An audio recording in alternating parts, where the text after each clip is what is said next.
Welcome to the Contrarian Investor Podcast. We give voice to those who challenge a prevailing sentiment in global financial markets. This podcast is for informational purposes only.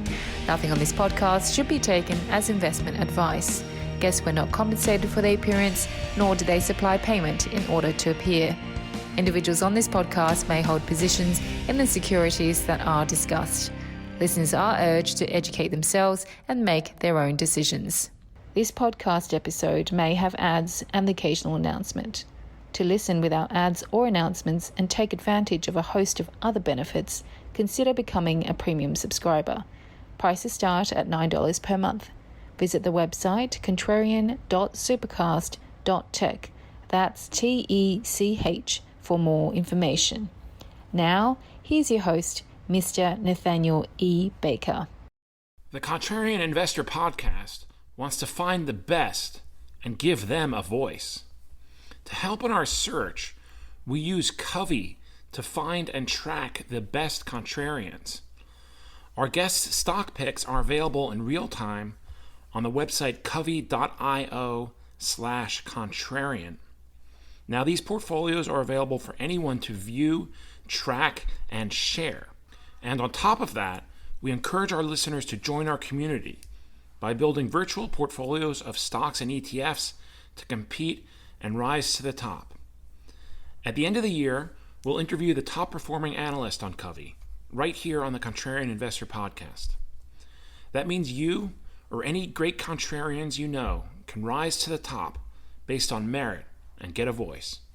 Again, the website, covey.io/contrarian. Here we're with Aaron Peck of the Value Investing Substack, joining us from Kuala Lumpur, Malaysia. We're going to jump off with something very familiar to U.S. audiences, which is a certain chip stock by the name of Intel Corporation, INTC stock ticker. This is a stock that has kind of not done very well.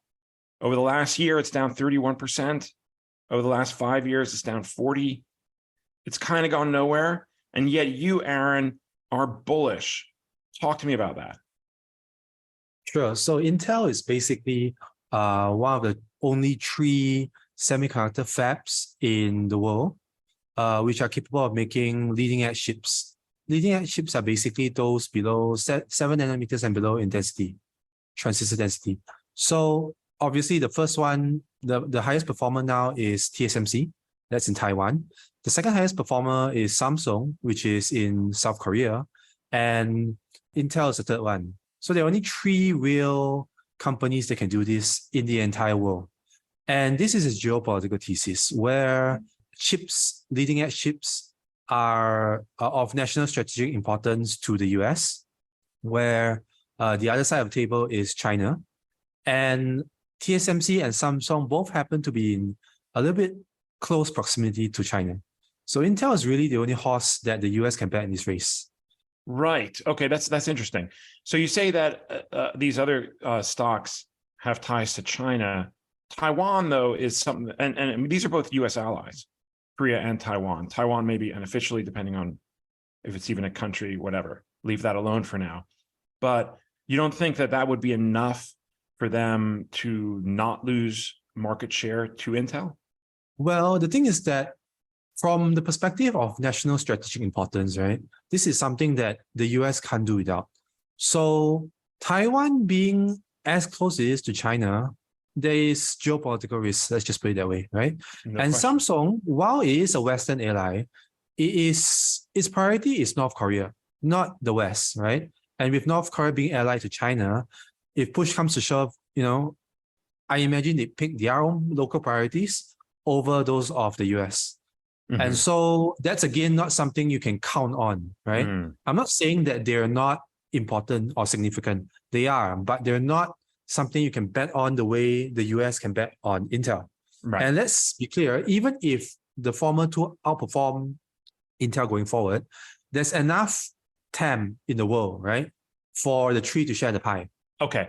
So, all right. So let's talk to me a little bit about Intel's business, what these chips are used for, and because they don't compete with the AMDs of the world. These are mostly PC chips. Is that right? Fill me in. Sure. Okay. So just to start with Intel's business, they actually have two distinct segments. One is their legacy, we call them fabless segment, where they're just doing the design of the chips. So Apple only has the fabless part, right? AMD only has the fabless part. They send the designs to TSMC to be manufactured into the physical world. That's called the fab.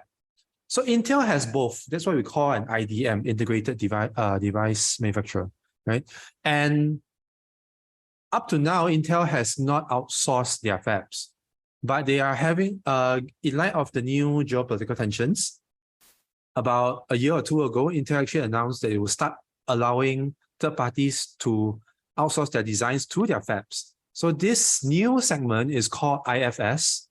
Basically, now NVIDIA can send their designs to Intel to fab instead of TSMC, right? So that's where the geopolitical significant part come in, because there is literally no other leading edge fab in the States, right?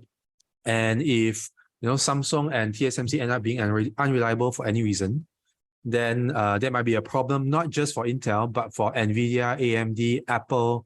We can go down the list. So Yeah. that's correct. Got it. Yeah, and I see here a news report just from April 12th, a couple of days ago, as we report this.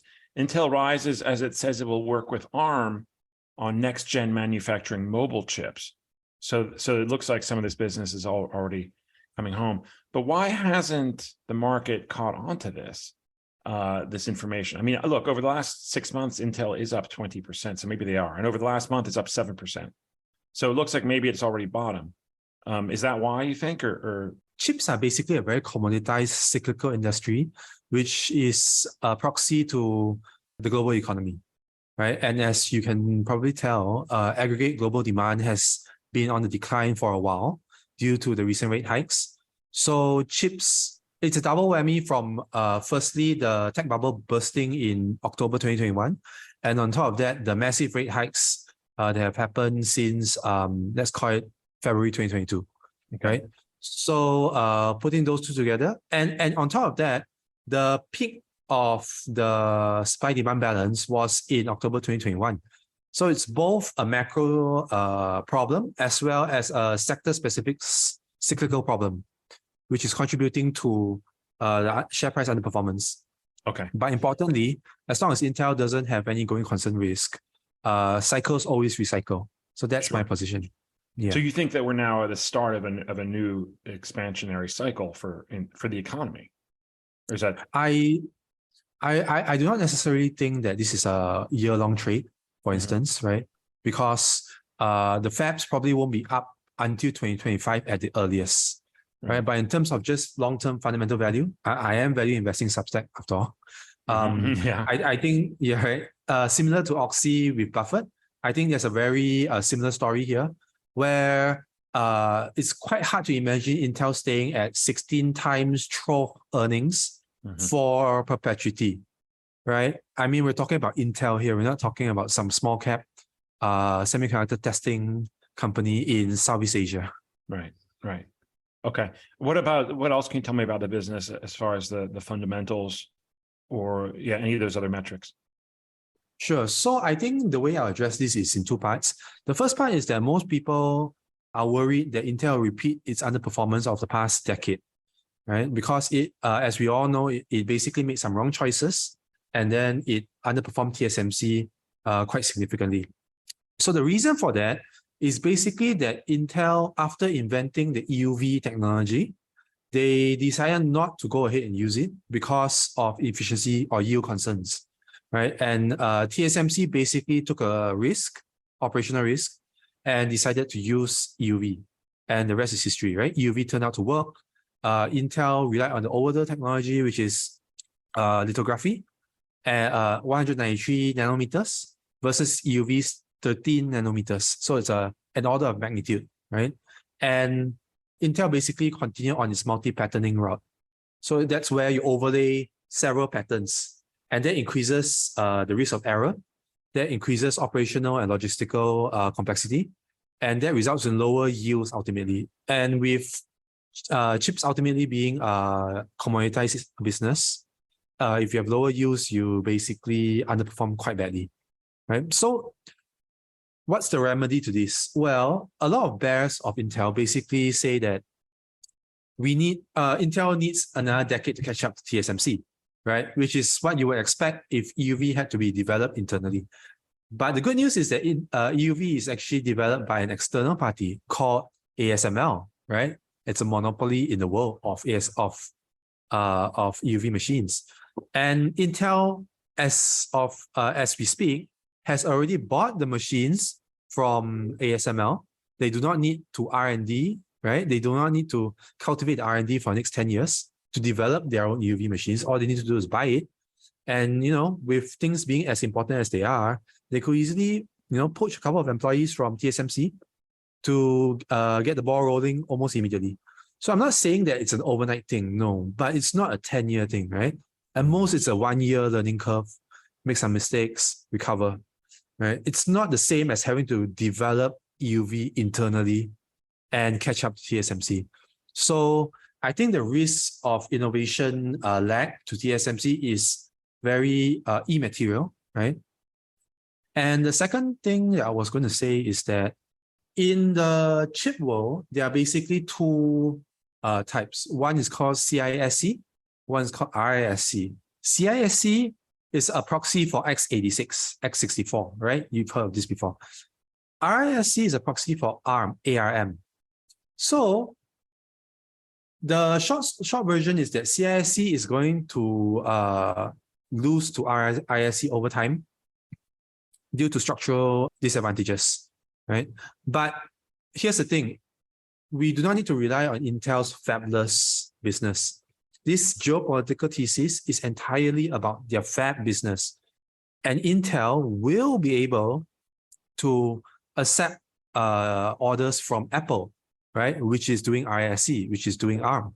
So if we put aside the fabless business and just focus on the fab part, the question then becomes, can they say match TSMC one day in terms of performance, right? And that's another story which I want to go into in the later. Yeah. But still, right, you can easily see how the x86 as well as the past decade of underperformance is not really a factor in terms of the long-term fundamentals of Intel. Yeah.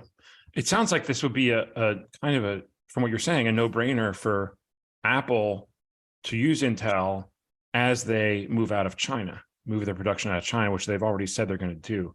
Has there been any talk about them actually using Intel yet, or how they're going to go about that? So Intel has not actually started the IFS yet. They're in the middle of building the fabs. I think end of last year, they actually took, I forgot what's the value. They took a huge loan from Brookfields, right, to basically build out the shell of the fab. So the shell is just the structure of the fab, the building, without the machines inside. And what building out the shell first means that it's very easy to just transplant machines in and start running, right? As opposed to having to build the whole building from scratch. So it's already in the works. No, they do not have orders from Apple yet, nor do I think they have orders from any of the big guys yet. But here's the thing, Apple has historically played fabs against each other for price competitive reasons. So they played TSMC against Samsung, right? I'm sure you've heard of the stories about 5 years ago where there were different kinds of quality in terms of the Apple chips in the iPhones, and customers were complaining. So that's what Apple does, right? And if you can have 3 competitors instead of 2 to get the best price for yourself, keeping in mind that there are only 3 companies in the whole world in this sector, right? I see that as a likely possibility, right? If not almost a sure thing. Interesting. Okay, so and that there's your catalyst then potentially if Apple does make an announcement that they are going to use Intel. How far away are Intel's fab productions from getting online? So like I said, the IFS segment is nascent, and the first fabs will at the earliest come into production in 2025, right? And if you were talking about base case, it's probably 2028. But here's the thing, right? By the time 2025 comes and the visibility is clear, the valuation wouldn't be at this level anymore. And if their actual fabless performance goes up due to, let's say, the economy recovering, it's a double whammy to the upside, right? Upside risk, right? So Not to say that this is the absolute trough, the absolute bottom, but it's as good as it gets. 16x trough earnings for pretty much oligopoly, global oligopoly, right? You're comparing this to the likes of Coca-Cola, Apple, right? We're talking about massive mega caps. Yeah. Not mid caps, right? Sick of me yet? Become a premium subscriber and avoid all ads or interruptions. Other benefits as well. Visit contrarian.supercast.tech for more information. Cool. Now talk to me. You mentioned Oxy, Occidental Petroleum, different business, still cyclical. Why do you like that stock?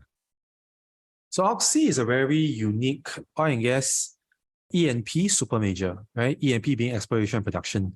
Mhm. So 70% of their business is oil and gas. They have 20% in chemicals and 10% in others, right? So we're just going to focus on oil and gas side because chemicals is notoriously volatile.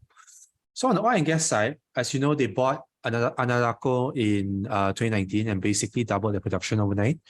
And right now, management has committed publicly to paying for the acquisition. At the same time, limiting production growth to 5%.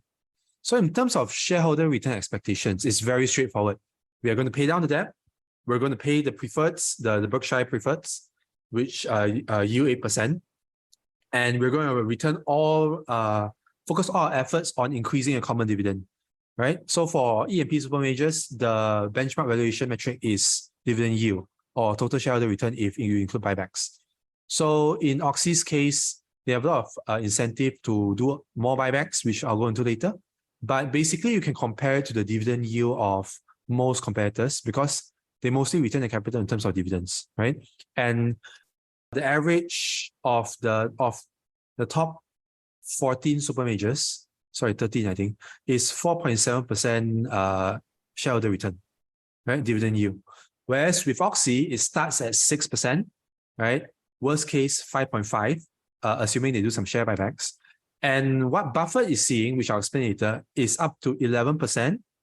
And all these are under the base case assumption of $80 oil prices, which I'll go into later, is likely to stay or go above because global oil supply is super tight. Yes, it is.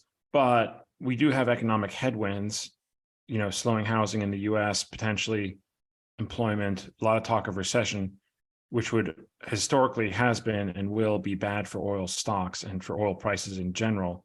So there is that concern as well, is there not? Yes. So in terms of demand, definitely it's still uncertain, right? But what is beyond certain is the fact that yes, global oil supply is super tight. So if you're really thinking in terms of long-term, right, the way Buffett does, this is as good as it gets for super major, E&P super major. 6% dividend yields is pretty damn good, right? Mm-hmm. I mean, compare that to ExxonMobil's 3.2, Chevron's 3.5, say EOG's 2.7, right? And even those on a lower tier, right, like Hess is 1.2, right? So obviously these are all not apples to apples comparison, but 6 is a pretty good margin of error. Yeah. Right. Yeah. And we're talking about 6 after the preferreds. Right. So once those preferreds are paid over the long term, that's quite 8 years, right? Which, right? I mean, it depends on you.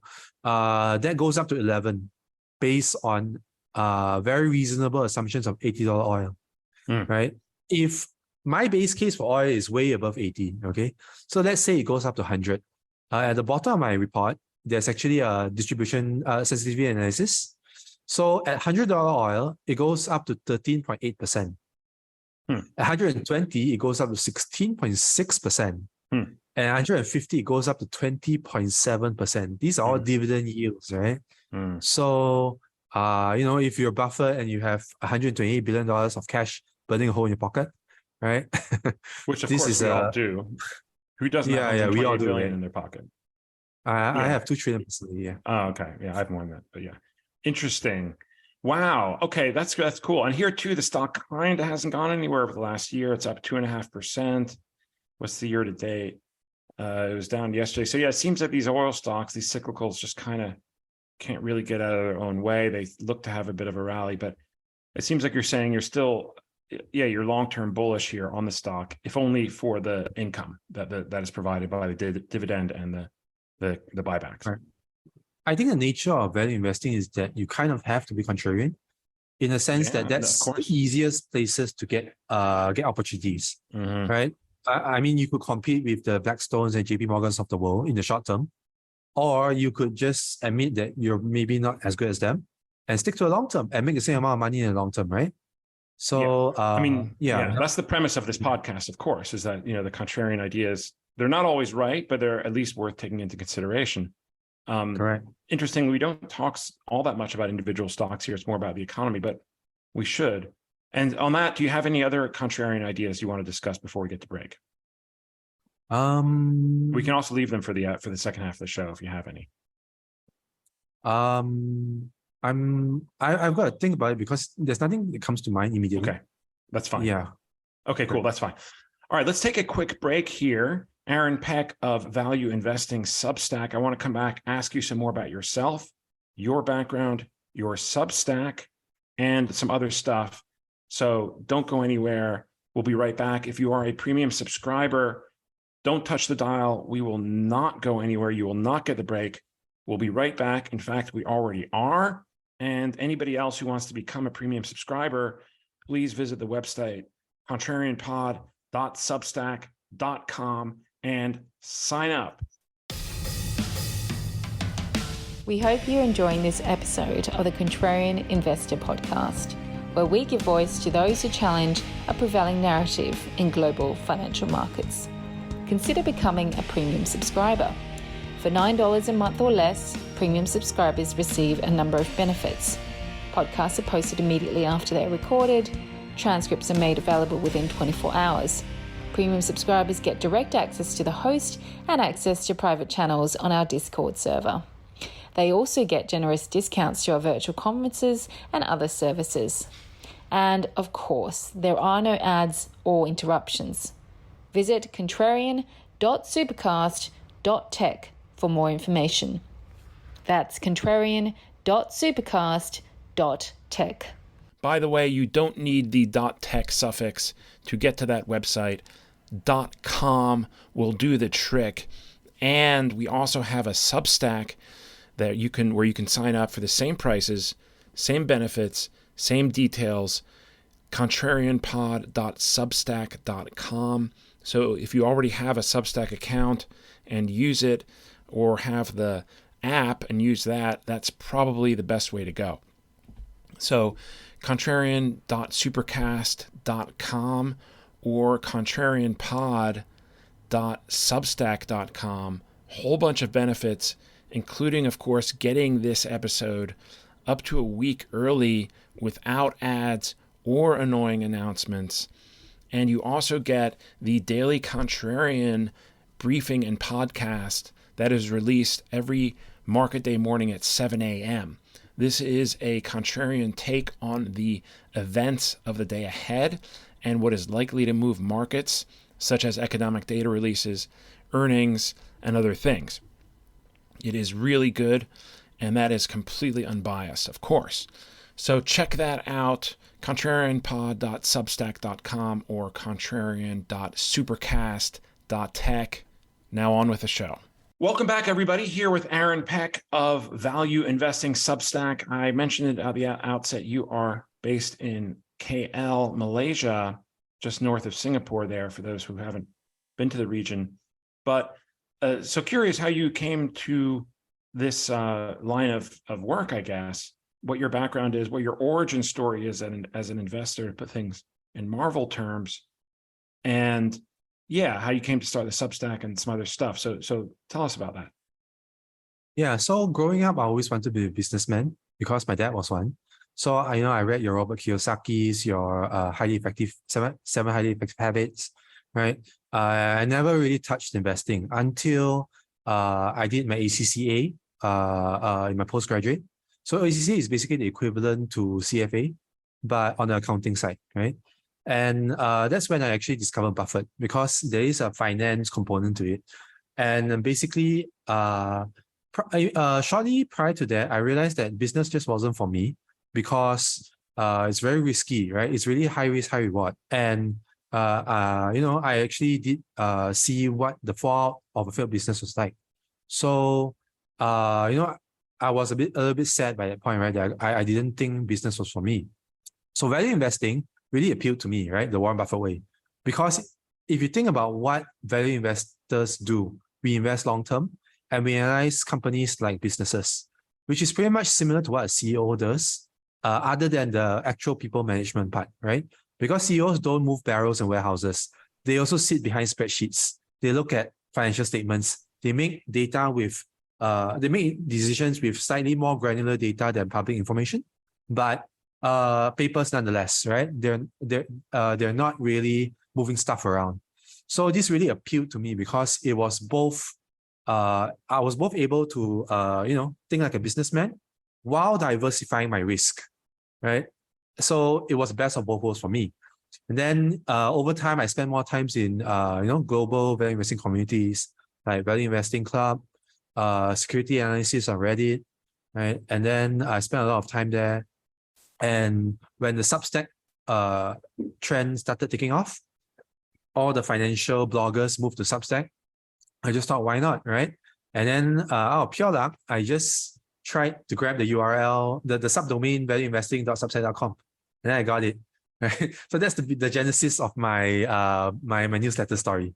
Right? Great. And then since I was organically passionate about it, I just started writing about it. When did you start the Substack? I actually started it in, if I'm not wrong, January 2020. I could be wrong, okay. Slightly on the months, but I only went paid and start doing this full time October 2021. So it was nearly 2 years after I started. Interesting. Okay, that's about as long as this Substack has been around. But and were you involved in any professional capacity as an investor and analyst or anything like that before? Yes, I was a fund manager shortly before I started this. Okay. So I was basically a fund manager I was running or I was supervising, $100 million fund. And it was an Asia ex Japan fund as well as a Malaysia fund. So, but I also, out of just pure interest, spent a lot of time understanding both US and China markets. Yeah. Right? So I am familiar with global macro to a certain extent. Yeah. Do you have any views on potentially any? I would think this would be where you could really add value because everybody knows about Oxy and Intel, but nobody knows about what any publicly traded stocks in Malaysia or even Singapore or other areas, other countries in the region. So if you have wondering if you have any thoughts about that, either that or even macroeconomically about those countries. Sure. So let's talk about stocks first, and then if you have time, we go into the macro, right? Yeah. So I actually do like one company very much, and ironically enough, it's also an oil and gas E&P. It's a small cap this time, right? But I'm going to try and keep it as brief as possible. So it's a Malaysian oil and gas small cap whose management team I call, or the MD, I call the Indian Warren Buffett of Southeast Asian oil and gas. So here's the reason why, right? They're What's basically, the company? It's called Hibiscus Petroleum. And what's really unique about them is that they're not really greenfield the way you might expect small cap E&Ps to be, right? They are actually brownfield operators. So their bread and butter is acquiring lagging fields and then using enhanced recovery methods to basically boost the production. And by virtue of having a lower overhead, still be profitable at those rates. But it's a very free cash flow generative focus, as well as a low OPEX focus, right? And where they really make all their money is in the upfront acquisition cost of the business. So a good example of their modus operandi is about 1.5 or 2 years ago, they acquired oil and gas field from Vietnam, right? The authorities there, from Repsol, the global oil and gas operator, which was basically 3 times their revenue, their production. So the way they did that was by funding the acquisition with equity amidst low oil prices of 2020, right? Keep in mind that the equity had fallen by about 50% in that time. So the way they made money was that they actually acquired the assets from Repsol at fire sale asset prices, right? And therefore, there was a spread between the cost of equity and the return on equity. Keep in mind, they were funding the entire acquisition with equity. So when your share price drops, your cost of equity goes up, right? But because they bought Repsol at a low equity value, their return on equity went up due to the oil price dropping. And therefore, there was a spread, right? So obviously, all this is complicated from 30,000 feet. But from the point of view of management who has granular data, it's a simple question of, does it increase my EPS? So obviously it did, right? But if you think about the business model, it's really very similar to a bank's interest rate spread, because both the cost as well as the benefit are moving parts. They're moving goalposts, right? And they move together with wider global oil prices. So as long as the spread increases, that's when they strike. And by funding it completely with equity, they are completely net cash almost all the time. There is no going concern risk the way you might imagine most E&P companies might have.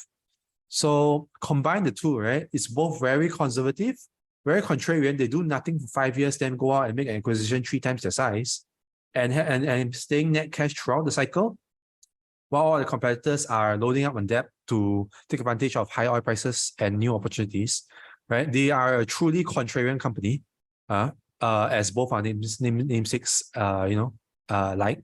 And the management style is very similar to how I imagine Warren Buffett approaches oil and gas. And it's also a coincidence, right, that they are an oil and gas E&P, which focuses on enhanced oil recovery, the same way Oxy's bread and butter is. Yeah. Wow, that's fascinating. I just looked here. There is a Gray Sheets listing here in the US, very liquid. HIPEF is that ticker. It trades on the KL Stock Exchange under HIBISCS, which is obviously going to be more liquid. Obviously, there's going to be some currency risk there. But is that the type of thing that investors should be concerned about? Obviously, it's always something a major concern, but Malaysia is pretty stable these days, right? So the headline view of Malaysia is that it's the 1MDB saga, right? Which is basically kleptocracy and nepotism. But as someone who actually lives here, I can say that the top-down view of Malaysia doesn't really represent how the economy functions, right?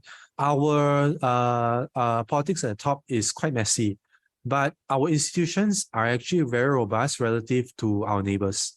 So if you think about something like Indonesia, you think about something like the Philippines, right? Vietnam, Thailand is something that you guys also know, right? The economy, their economies really flip at the switch in terms of macro. Whereas Malaysia's institutions are actually very, very strong. Right? I've actually had the pleasure of reading our central bank governor announcements, as well as understanding the intricacies of how our bosses try and develop the stock markets, right, and derivative markets, as well as also the cultivation of CBDC and inter-region, inter-country, right, payment networks. So one was just linked with Singapore. Right now, we can use QR codes with Singapore from our Malaysian phones. So there's a lot of emerging market development, let's just put it that way, right? And I'm not trying to say that the risk here is lower than developed markets, definitely not. But if you're talking about emerging markets, I think the risk is okay, you know? And these are not just my sentiments. I've had a friend from the UK visit, and he visited about 12 years ago, right? And then he just came again last year or this year, I think. And he said the difference was night and day in terms of development. We have grown so much, and those are his words, right? So come to KL, have a look for yourself. It's what, $2,000 for a flight ticket. Enjoy a holiday here or something, right? Have a look, visit some companies. If anyone visits, just hit me up on LinkedIn. Right? I'll be happy to bring you around and sample a local cuisine. Okay, yeah. Get some. It'll be all the hidden spots too. Oh, that's really cool. Okay, very cool. And there is obviously an ETF that tracks the Malaysian market, EWM, which sounds like might not be a terrible idea if you want access to growth in the region, especially in Southeast Asia, which is growing. And in fact, I just recently wrote an article about Malaysian macro on my blog. So if you want to know more, just have a look at it. Okay, I will link to that as well. Geopolitically, where is Malaysia in the whole China versus US thing? It seems like a lot of countries in the region have kind of broken down along that fault line with, obviously Japan and Korea being US allies, Philippines being a little bit on the fence. Vietnam is surprisingly, perhaps given the history, a US ally now. Other parts of the Mekong there are Chinese vassal states, for lack of a better word. But so where's Malaysia? Okay, so Malaysia is actually quite, I would say, split down the middle, quite neutral in the sense that Malaysia does have a 20% Chinese population, Sure. right? And I would, as a local Chinese, I think most of the Chinese population tend to side with the China side. So in terms of our Malay overlords, right? Basically, and the Malays, they are 60% of the population. They have a stranglehold on the voting base, right? And they actually call the shots over the Chinese. If you read our political history, it's there. So in terms of the Malay administration, right, they're actually truly neutral. They truly do not pick sides in the sense that they need to be worried about the Chinese voter base, right? They need their support. But at the same time, they're very much not wanting to lean completely to China and become reliant on it, right? So the new Anwar administration, Anwar, if you know him from 20 years ago, he actually has a history of being seen as a cosmopolitan, as well as being seen as a progressive. So his views are very, let's just say, democratized, right? And that's his policy. But at the same time, he needs to be realistic about his voter base, right? Which is, let's say, 50% Chinese, which is more of the progressive side of things. Now, that's the voter framework. On the more, sorry, where was I going with this? On the more economic side, right? Yes, on the more economic side, there are actually two major things that need to be mentioned. One is that because of the 20% Chinese population, right, a lot of them actually live in a small northern island called Penang. And Penang happens to be control 7% of global TAM for trailing edge semiconductor testing equipment. Right, so it's trailing edge, which is not Intel and TSMC's area, but trailing edge are still semiconductors are still used in cars, still used in calculators, 5G base stations, right? Stuff that are not so complicated. And China is going to become, just by virtue of the commoditized nature of the business, it's going to become a manufacturing powerhouse in that subsector. So Penang really does have a lot of economic heft in terms of even policy, right? Secondly, there is the decoupling situation of the global economy, which is seeing a lot of Western businesses move their manufacturing bases out of China to Southeast Asia, which is why I call Southeast Asia the next China of the world, right? The next factory of the world. Because we are in this sweet spot where there's relative political stability, as well as relatively low labor pool costs, right? China's not so cheap anymore. And so as a result of that, there's this sweet spot of relative political stability in Southeast Asia and relatively low labor pool costs, right? Even compared to China. So that gives you the conditions for being the factory of the world, right? But there's also I see it's a very big recipient of FDI from both sides, West and East, over the next generation. And then in terms of decoupling, right? Yes, it's true that there's going to be friendshoring away from China towards the US. But at the same time, there was a very recent Financial Times article, which we can link later, where basically they were saying that despite the friendshoring nations will still be very reliant on China for imports of the source raw materials, right? Because that's really where all the stuff is being made, despite them actually assembling it for final delivery to the more developed economies. And so there is still a huge economic tie to China for the foreseeable future, right? And that's why I say that Malaysia needs to play both sides. There is really, let's just say that it can play the carrot and the stick with both. Yeah, which is also a very Asian thing. So, but you don't think that it would, with the population obviously heavily Malay and the government as well, you don't think that would ultimately call the shots with them siding with the US if push came to shove? I don't think so, because the Malays of Malaysia do not necessarily care about either side, right? They're not necessarily, they're truly neutral in that sense. Yeah. Or if you want to be skeptical, self-interested, right? Sure. So they lean to, right? Well, I mean, so of is course. everybody, but yeah. Correct. So the good thing about being self-interested is that you won't die for it, right? And if someone gives you a bigger pot of gold, right, you probably lean towards there. So it's really in flux who they'll actually end up backing, right? Philippines seem to have chosen a side, but I think everyone else aside from Singapore, which is very related to the Taiwan issue, are trying their best to stay out of it, right? It's risky, right? So going back to Malaysia real quick. So what are the major industries? Obviously, oil, Petrobras is a company everyone will have heard of. You mentioned the semiconductors there up in Penang. Are there any other major industries that we should know about? Malaysia is a very heavily, surprisingly so, service sector economy, right? The service sector basically makes up half of the economy. Manufacturing makes up about 25%, and the rest is everything else. So manufacturing is largely export.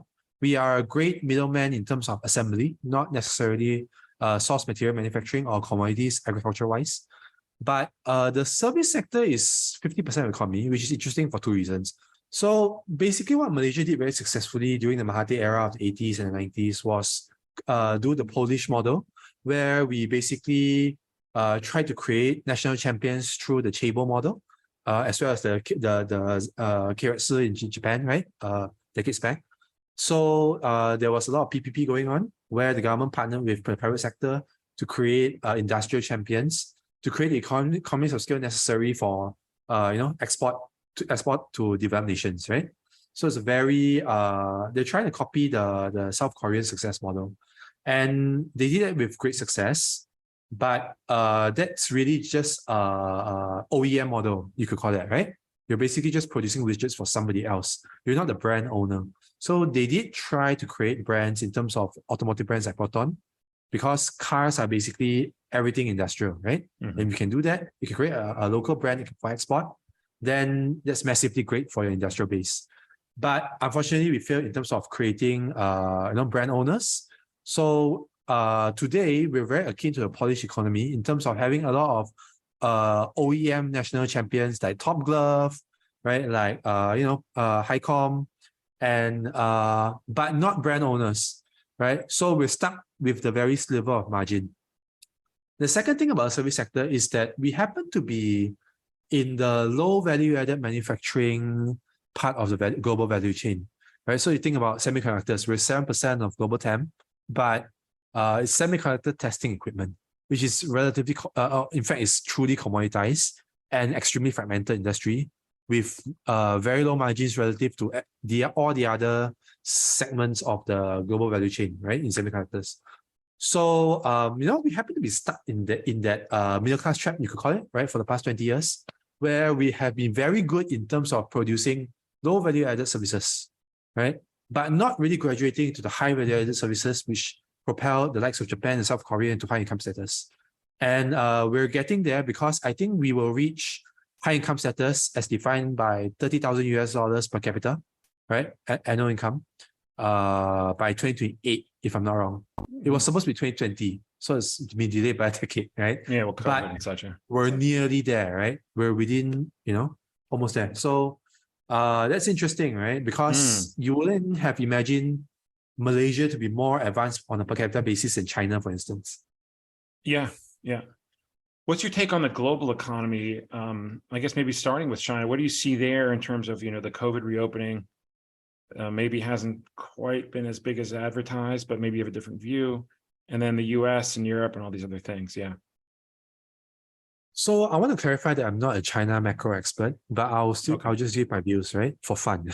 Wow. China's main, the way I see China's main problem is their outsized property sector, right, which is about 25% of their GDP, as well as their lagging industrial sector, which has been lagging basically zombie companies for the past decade. And the situation with China's economy now, when you add their declining population base, right?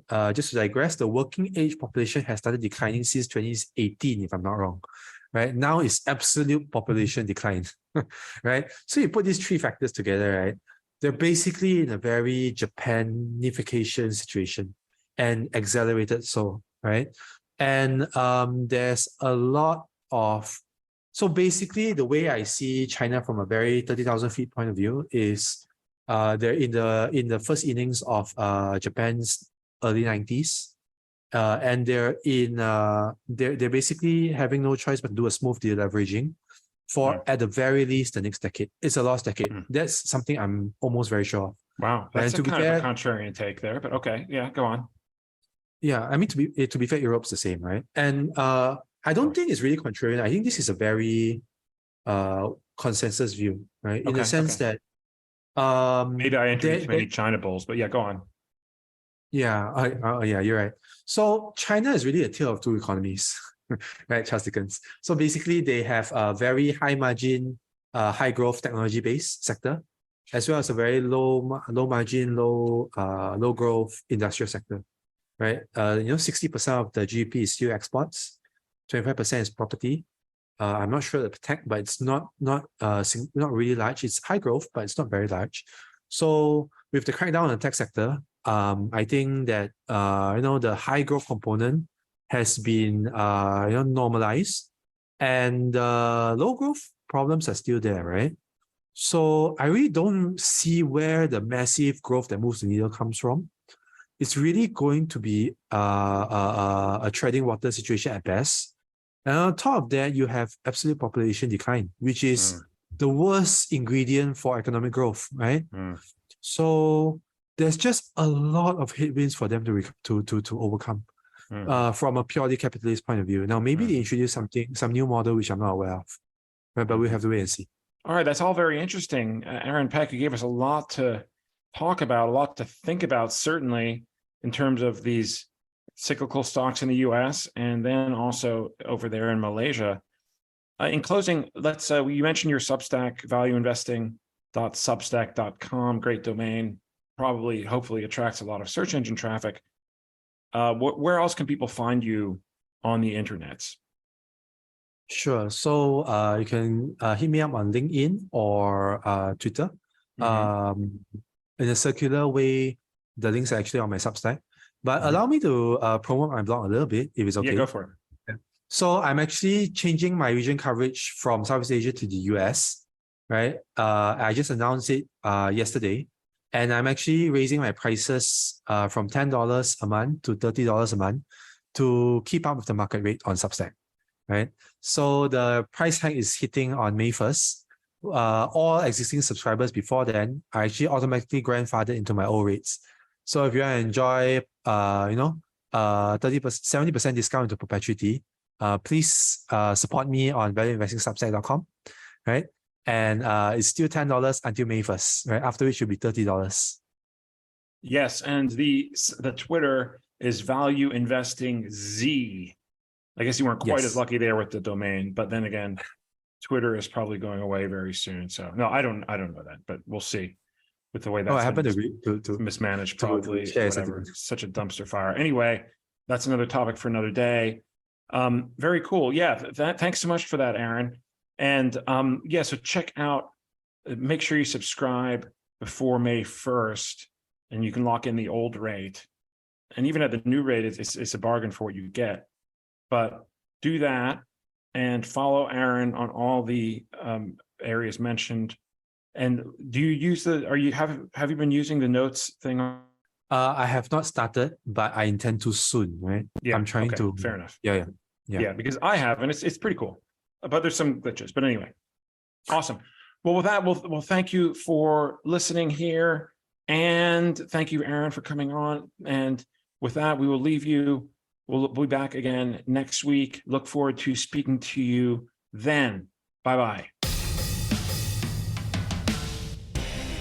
Thank you for listening to the Contrarian Investor Podcast. We hope you enjoyed this episode. To subscribe to this podcast, simply open your favorite podcast software and search for Contrarian Investor. Follow us on social media by searching for Contrarian Investor on Twitter and Instagram. Send us your thoughts on feedback@contrarianpod.com. We look forward to speaking to you again next time.